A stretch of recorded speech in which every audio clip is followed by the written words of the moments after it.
You're wasting everybody's time, Senator. You're a whack job. Senator, You are wasting. Well, I think we are. Yeah, so total confusion broke out at several Senate hearings yesterday.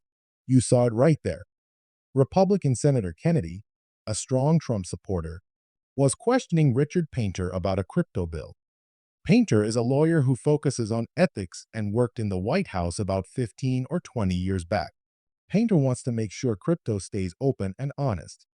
I'll show you more of that in a bit. I want to show you what else happened in the Senate right here. Several ambassadors picked by Donald Trump were testifying, and they didn't know the most basic facts about the countries they'd represent.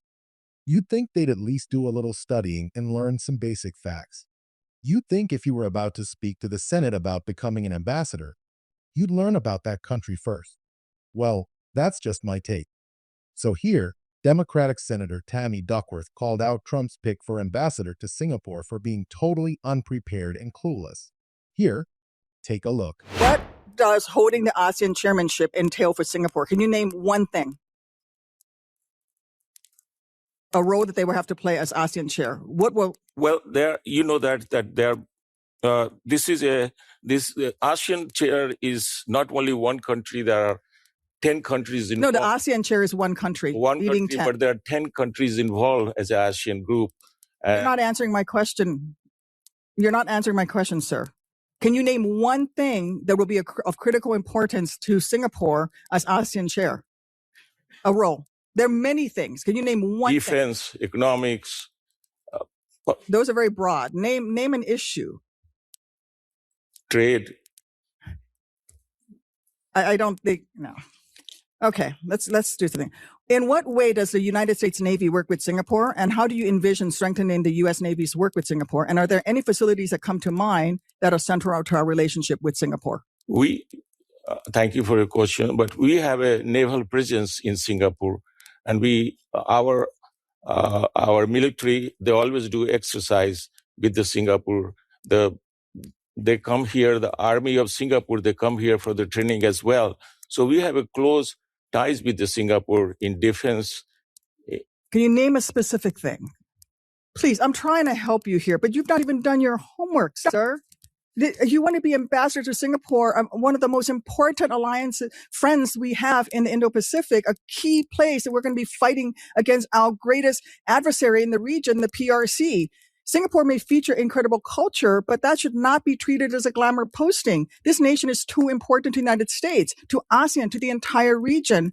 And frankly, I think the mission is important to U.S. interests and national security, and it should actually be a foreign service officer. But I have even larger concerns with the political pick, when that political pick is somebody as unqualified as you. I've opposed political picks for Singapore from Democrats. So this is not a partisan issue.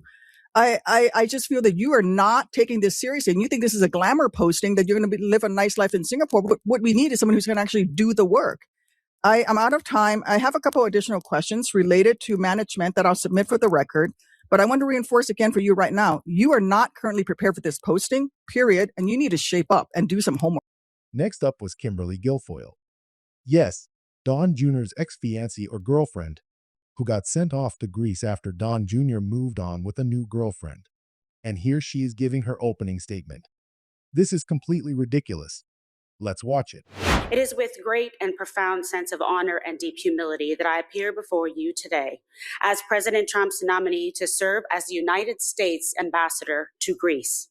I extend my sincerest gratitude to the President for his faith in my abilities, and to Secretary Rubio and to Sergio Gore here present today, the head of PPO, and his amazing team for their collective trust and confidence placed in me. I also thank this committee for the opportunity to be here and for your careful consideration of my nomination. All right, let me show you now the full exchange between Republican Senator Kennedy, a strong Trump supporter, and Richard Painter, the ethics lawyer, over this crypto bill. Here, play this clip. Mr. Painter, do you think Senator Gillibrand is a crook?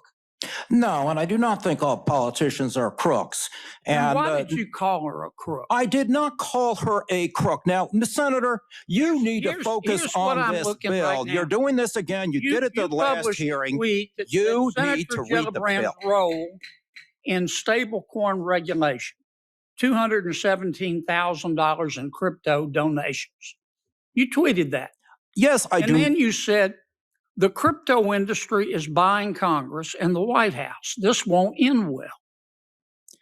Why do you think the crypto industry is buying Senator Gillibrand? I said, look at the campaign contributions from this industry. Do you think they've bought her? No, I said, look at the campaign You said contributions. they bought her. Do you think they bought her? Senator, you need to focus on this bill instead of trying to distort my Twitter. You called one of my you colleagues were quoting a crook, what a Marxist in Chicago said and about what me. evidence do you Make have no that she's sense. a crook? I said there is massive amount of campaign contributions coming into this Congress from the crypto industry. Do you want to apologize You to Senator Gillibrand? I do not want you to have to apologize for passing legislation Do you want to that apologize destroys to our Senator economy. Gillibrand for calling her You a are crook? distorting what I said, just like you did in the last hearing. You're wasting everybody's time, Senator. You're a whack job. Senator, You are a wasting. Well, I think we are. next I level we. whack job. I think we Is are. this middle school, Senator? Senators and witness. Thank you both. I for think your you should partnership. apologize, Senator I think, Gillibrand. Senator, you're wasting our time. This is not middle school.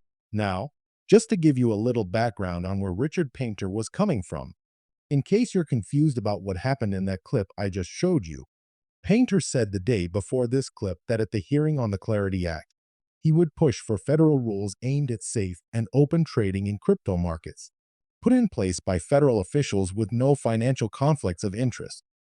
And that includes the president. And he points out, for example, how the Trump memo coin was worth $47.45 on January 19, 2025, and then yesterday it was worth $8.73. So who made money off this memo coin? He says, well, we know Trump made money off the memo coin. We know insiders made money off the memo coin. We know Trump earns transaction fees from the memo coin. So that's who's making money off the memo coin right there.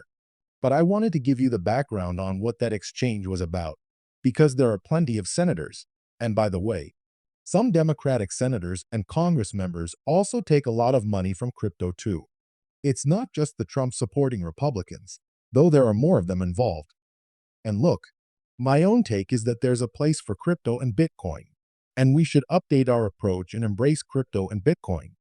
But we have to do it in a very open way, and we can't let politicians abuse their power. I think we need to treat crypto like a security so it can be regulated the way stocks are. There has to be a set of rules so people aren't scamming each other. And we see far too often, especially with Trump memo coins and Melania memo coins, and a lot of these Trump-supporting memo coins, that they turn out to be scams. All right, back to Democratic Senator Duckworth, who is completely tearing apart this ambassador to Singapore. He doesn't know the most basic things here. He doesn't even know the size of the trade surplus between the United States and Singapore. Here, watch this. Claiming it was a national emergency. Watch this cross-examination. It is powerful. Let's play this clip. Are you familiar with Atlantic Industrial Coatings? I'm not familiar with that. So Atlantic Industrial Coatings is a company. Are you familiar with that company? You're saying Atlantic? Atlantic Industrial Coatings, correct? Are you familiar with it, or? I'm not familiar with Atlantic. Okay, Atlantic Industrial Coatings is the company that received a no-bid federal contract for the project at the Lincoln Memorial Reflective Pool. Are you familiar with that now? I'm familiar with that project, yes. But not the company? I wasn't familiar with that specific name of the company. Okay. You're familiar with the fact that a company received a no-bid contract to do the work on that project, correct? I'm familiar that we're working on a project to restore the reflecting pool before the summer season with record attendance, yes. Yes, and that was through a no-bid $13 million contract, right? That's not up for debate. That's a fact. I'm positive that we followed all of the required bidding rules. So you're emphasizing the word no bid like something nefarious has happened. Okay, then I reject explain that it to me. thesis. Here, I'll ask you the question. My understanding of the federal procurement rules is that a no-bid contract is reserved for situations where, quote, any delay would cause serious injury to the government. What is your proposition is what? That There'd be serious injury to the government if this company didn't get the $13 million contract to do this particular project right now? Well, I think we do have a sense of urgency. I mean, we got handed a record amount of deferred maintenance. We had 19 fountains across the city that didn't work. That's the 82 homeless serious sites, injury to 1,000 the government? The serious injury to the government? Well, I'm not I suppose a lawyer could decide that, but I think that maybe all of us could agree that we would want to have our nation's capital looking great for the 250th. Well, I mean, this is a common sense decision. I would say, just last question, who picked this company? Because President Trump, a few months ago, in a New York Times article said, I have a guy who's unbelievable at doing swimming pools. He looked at it. He called me up. He said, sir, we can do something on it. Last night, he posted on Truth Social, also, I did not give out the contract. Interior did to a contractor I did not know and have never used before. So Interior, he's talking about you. Did you give this $13 million? Now, here's the thing with these Trump-supporting Republicans. They always show up unprepared.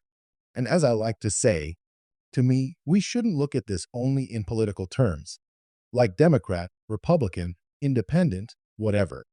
We should just want smart people who know what they're doing, right? So when you see the Department of Homeland Security Secretary yesterday, Kristi Noem, hold this press conference, there are some real serious questions that need to be asked about what happened in Texas. On top of that, there were 6 major openings at the National Weather Service, including a key opening for the meteorologist coordinator. Local officials say they didn't get the warnings they needed, and they were pointing fingers at the federal government and the forecast from the National Weather Service. The National Weather Service says they did give out the warnings, but 72 hours passed after the floods before Noem actually activated some of the emergency equipment to save people's lives. That's completely unacceptable. So questions need to be asked. Why did you wait? Why did it take you 72 hours? But instead, she wants to attack former President Biden. And she somehow blames him for the fires in Hawaii, even though FEMA was there right away. But she also tries to suggest that because of FEMA, 1 in 6 women were basically sexually assaulted in order to get aid. I think that's what she's saying here. Play this clip. Do you agree with the Yale Budget Lab that your bill will add trillions of dollars to the deficit, even when accounting for growth? Yes or no? I probably disagree with most of what's coming out of Yale Do University. you agree with the Penn-Wharton budget model that your bill will add trillions of dollars to the deficit, even when accounting for growth? I disagree. Do you agree with the right-leaning tax foundation that your tax cuts will add trillions of dollars? So it's always an attack. But let's focus on what's happening right now in Texas. 120 deaths, 160 people still missing. Most of the dead are children. I understand it's a one. It's an unheard of event. But you can't keep saying unheard of, nothing we could do about it. Yes, there are things you can do. Stop saying that. Of course there are things you can do. And here she is saying, you know what? At the end of the day, we must respect states' rights. That rights matter most. And that handling this is up to the states, not the federal government. Here, play this clip. Any principle, including fiscal discipline, you win. Well, I appreciate that. Because it's not perfect. And so you win. I mean, honestly. But to say that, the old Ronald Reagan 80-20, fill in the blank, in not so perfect processes in a political process, having significant reforms on the fiscal side, like the spending cuts, like the welfare reforms that are long overdue. Really? Because you all activated the National Guard right away in Los Angeles to go after the citizens of Los Angeles. But you had to wait 72 hours before taking any action on the floods when it came to bringing in critical emergency equipment. What is wrong with these people? And speaking of what is wrong with these people, here's the mayor of Kerrville, and here's this guy. He's being asked basic questions. And he's like, guess what? I'm not going to answer you. You're going to do it my way or not at all. Okay. Here, play this clip. Current policy to get tax cuts permanent while avoiding or skirting responsibility to bring down spending commensurately, then that is a non-starter. That's end quote. Yeah. Then in our April hearing on the budget, when I asked you if you were here supporting a non-starter. That's how you're answering. I'm the mayor. You're in Kerrville. All right. Well, You clearly don't even know how to handle emergency management in your own city. So you probably shouldn't be the mayor. You know, all this good old boy attitude, this is how we do it. Why would we ever do that? Why is the government? These are not capable people. Okay? They're not capable people. They're just not doing their jobs. And then when something happens, nothing we can do about it. Just gotta pray. Just gotta pray. Nothing we can do about it. Just, it is what it is. No, that's not true. That's not true at all. Stop gaslighting us with this nonsense. Here, the Kirville mayor is asked an important question about flood warnings. Shouldn't you have flood warnings? I don't want to talk about that. Here, play this clip. What's that? A new tax break for whalers, right? Am I? Are you talking about allowing someone who uses a harpin to deduct the cost of that harpin? Correct. That's included. It's a business expense. It's a new tax break. It's right? a business expense that was capped at $10,000, and now they can deduct it. Up to $50,000, right?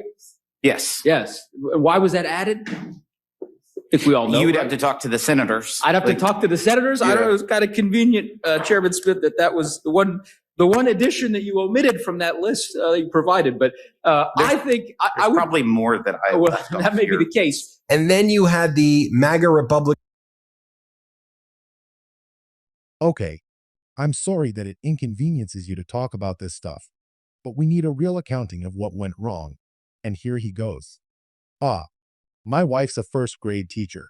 Stop acting like first graders. Here, play this clip. Of course, I'm happy to yield. Would you yield for a question? Sure. Are you aware that the Democrats did this when the Senate passed a 4,000-page bill and sent it over to the House, and the Rules Committee met very soon after that? When was this? Perhaps. I think, I'm not sure if it was the IRA. I will get you the specific date, but I don't know if you were appalled at the way the House operated then. But I figured you probably weren't aware that the precedent was set very badly by the Democrats. Stop acting like. What are these people even talking about? Finally, I'll show you this. Democratic Senator Dick Durbin took to the Senate floor and talked about how the Trump administration is pulling back all the funding for public TV. And he's like, also, public TV plays a big role in disaster warnings. So can we not cut funding for something that used to always have support from both parties? Here, play this clip. Investments in clean energy and environmental protection that we enacted in the Inflation Reduction Act. These cuts are going to jeopardize 1.75 million good-paying construction jobs and billions of dollars in private sector investment that is growing our economy now with solar, wind, and hydroelectric projects. We're slamming the brakes with this bill on some incredible economic growth and ceding energy dominance to China. Also, our Republican colleagues can placate their fossil fuel donors. This bill is a brazen handout to polluters. It has sweetheart deals for the oil, coal, and gas industries that read like they were written by lobbyists. It mandates lease sales in the Arctic National Wildlife Refuge, threatening one of the last truly pristine ecosystems on Earth. It opens 4 million acres of public land to coal mining and slashes royalty rates, a direct subsidy to the oil and gas industry. And household energy costs are going to go up as a result of this bill. We've seen 2 studies already showing that costs for energy in my state, in Pennsylvania, in New York, are likely to increase 7 to 8%. In Minnesota, they're likely to increase by 12%. Well, there you have it, folks. Let me know what you think. We're going to hold them accountable every step of the way. I'm not afraid to report this stuff. I'm just telling you the truth. Hit subscribe.